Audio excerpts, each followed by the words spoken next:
Good morning class 9th students. In the previous videos we start to discussing the in textbook question answers of chapter number 9, which is force and laws of motion.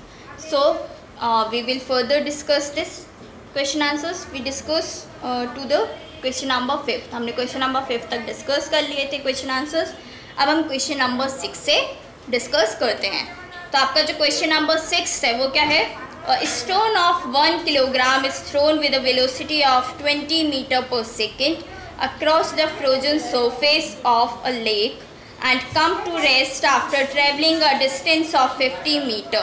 What is the force of friction between the stone and the ice?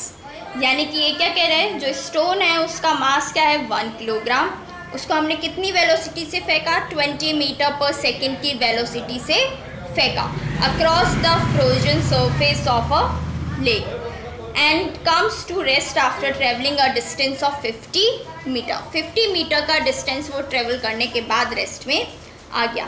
हमें क्या find करना है, what is the force of friction between the stone and the ice. यानी कि force of friction ice और stone के बीच में कितना है वो हमें फाइंड करना है. तो हम सबसे पहले लिख लेते हैं क्वेश्चन नंबर 6 हम डिस्कस कर रहे हैं. m equals to 1 kilogram, okay.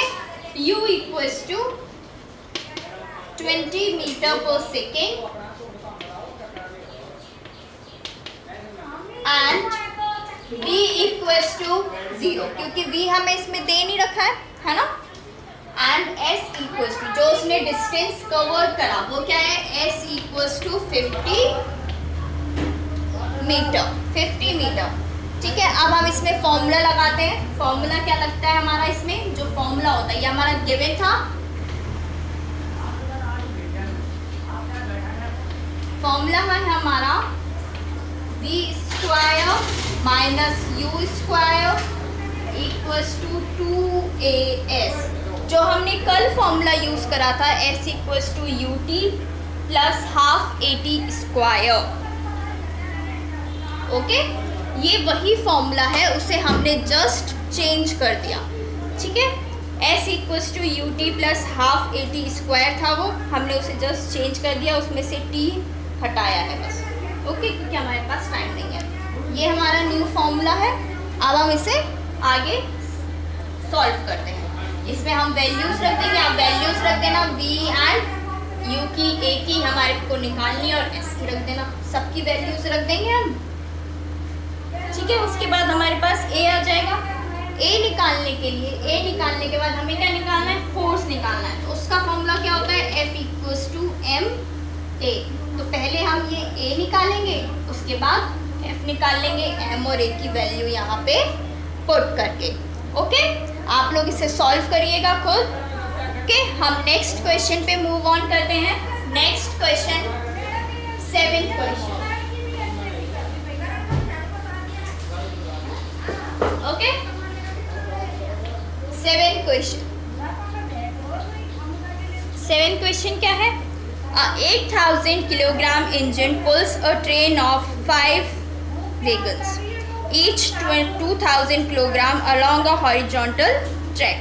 If the engine exerts a force of 40,000 newton and the track offers a friction force of 500,000 newton, then calculate. यानी कि जो 8 किलोग्राम का इंजन है वो क्या कर रहा है, पुल कर रहा है ट्रेन को, जिसका वेट क्या है 5. ओके, ईच ऑफ 2000 ग्राम, यानी कि उसमें 5 वेगन्स यानी कि 5 डिब्बे हैं. ठीक है. अलॉन्ग अ हॉरिजॉन्टल ट्रैक है. If the engine exerts a force of 40,000 Newton, अगर इंजन जो है वो एक्सर्ट करता है फोर्स 40,000 न्यूटन का, तो जो ट्रैक है वो एक्सर्ट करता है फ्रिक्शन फोर्स ऑफ 5,000 न्यूटन. ठीक है. अब हमें कैलकुलेट करना है नेट एक्सेलरेटिंग फोर्स. ओके, सबसे पहले हम देख लेते हैं गिवन क्या है हमें. सबसे पहले हम इंजन का मास निकाल लेते हैं टोटल. ठीक है. इंजन का मास क्या होगा, m इक्वल्स टू हमें दे रखा है 8 किलोग्राम का वेट इंजन पुल कर रहा है, 8000 ग्राम का, सॉरी किलोग्राम का, 8000 किलोग्राम इंजन पुल्स, 8000 इंजन का खुद है, ठीक है। और इसमें प्लस क्या करेंगे, जो वो ट्रेन खींच रहा है उसका वेट भी हम इसमें प्लस कर देंगे, तभी तो हमें टोटल ट्रेन का वेट, टोटल ट्रेन का मास है वो पता लगेगा। हम इंजन का मास और पीछे जो उसमें 5 बॉक्स हैं उनका मास भी इसमें प्लस कर देंगे, ओके। तो ईच का मास है उसमें 2000, एक डिब्बे का मास है 2000 और कितने हैं टोटल 5, तो हम इसे 5 से इंटू कर देंगे, ओके। तो टोटल क्या आएगा 18,000 किलोग्राम। अब हम फर्स्ट पार्ट पे आते हैं, इसका ए पार्ट यानी कि नेट फोर्स F, जो टोटल फोर्स हम लगा रहे हैं। टोटल फोर्स क्या होगा, जो इंजन का फोर्स है उसमें से हम फ्रिक्शन के फोर्स को माइनस कर देंगे। एक्सेलरेटिंग फोर्स, एक्सेलरेटिंग फोर्स यानी कि जो हमारा फोर्स होगा, ठीक है, इंजन के फोर्स में से engine force minus friction force, okay.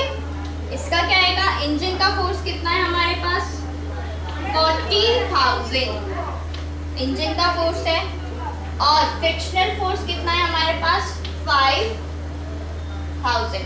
इसको हमने माइनस कर दिया, माइनस करने पे क्या आ जाएगा हमारे पास F। इसका आप आंसर निकाल लीजिएगा सॉल्यूशन माइनस करने के बाद। हम बी पार्ट पे मूव ऑन करते हैं अब।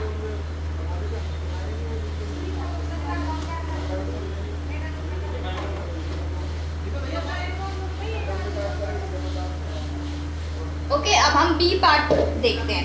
बी पार्ट क्या है, एक्सेलरेशन ऑफ अ ट्रेन। अब हमें ट्रेन का एक्सेलरेशन निकालना है, तो उसका फॉर्मूला क्या होगा, A equals to F upon m, यानी कि फोर्स जो लग रहा है और मास जो उसका मास है। फोर्स हमने अभी अभी निकाला है, A पार्ट में जो भी लग रहा है फोर्स वो आप इसको यहाँ रखिएगा फोर्स को, और जो उसका मास है जो कि 18,000 हमने प्लस करके निकाला था वो यहाँ आएगा, उससे आप इसका सॉल्यूशन निकाल लेंगे, ओके। नेक्स्ट अब हम सी वाला पार्ट देखते हैं, ये बी पार्ट था हमारा। सी पार्ट देखते हैं, the force of wagon 1 on wagon 2, यानी कि फर्स्ट बॉक्स पे जो फोर्स, सेकंड बॉक्स जो फर्स्ट बॉक्स पे फोर्स लगा रहा है हमें वो निकालना है। तो हम क्या करेंगे, net force minus mass of box into acceleration. Net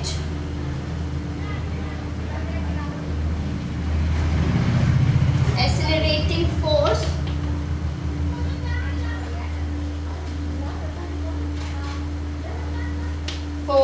minus mass of vehicle into acceleration.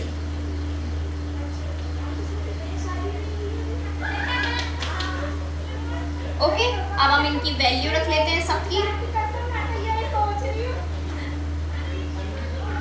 Net accelerating force क्या होगा, F, जो हमने निकाला है F, ओके।